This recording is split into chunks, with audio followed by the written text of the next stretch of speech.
What's the history of what Catholics believe, Father? Oh my, in 25 words or less. Well, early in the 1980s, it just occurred to me that it would be a good idea to have some kind of a media outreach to people, something that people have access to, who are looking for the traditional faith. They have the traditional faith out there, but they don't know what to do. They're lost. They're engulfed in the modern world and the modernist world. To try to find a voice that would pierce the darkness and get out to them, like St. John the Baptist. And so some parishioners from Cleveland actually got together.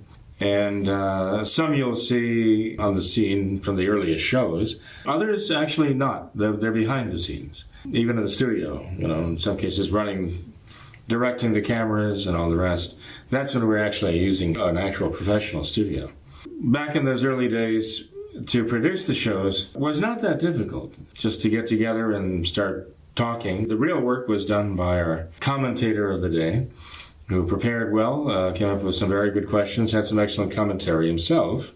We would try to get the other talent in. I mean, some shows were done just with myself as the interviewee. And then occasionally we'd have Father Sanborn, we'd have Father Kelly at that time, Father Kelly. We'd have Father Broschke was on, I think. I don't know. I think we had Father Bomberger was on, Father Skirke. I think Father Greenwell was on too. Yes. And then we'd have some outside talent as well. Father John O'Connor. Mm-hmm. As a matter of fact, I think the program with Father John O'Connor is the most highly viewed program of all through all the years. And then Pat Buchanan was on the program a couple of times. And Paul Fisher. There were some pretty notable figures who came on the show. Those were rather, I guess, high-tech, glitzy productions compared to our humble circumstances. Then we would, of course, have to find a venue in order to broadcast the show.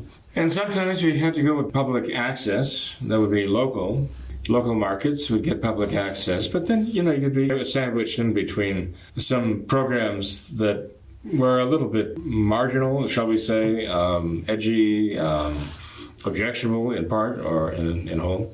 So that was certainly not the ideal situation.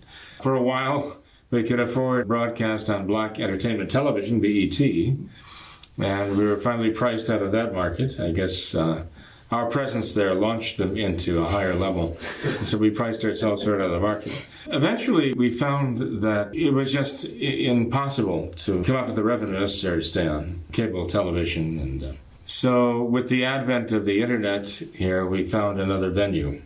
And the program was off the air for a few years. I think it was airing locally in various areas, but it was not a broadcast through any national market. Again, getting an internet channel has changed all of that. It's much more feasible for us now to go on the internet and to be accessible in such a way that people can, at any time, virtually anywhere in the world, can draw up a number of almost 500 different programs right now.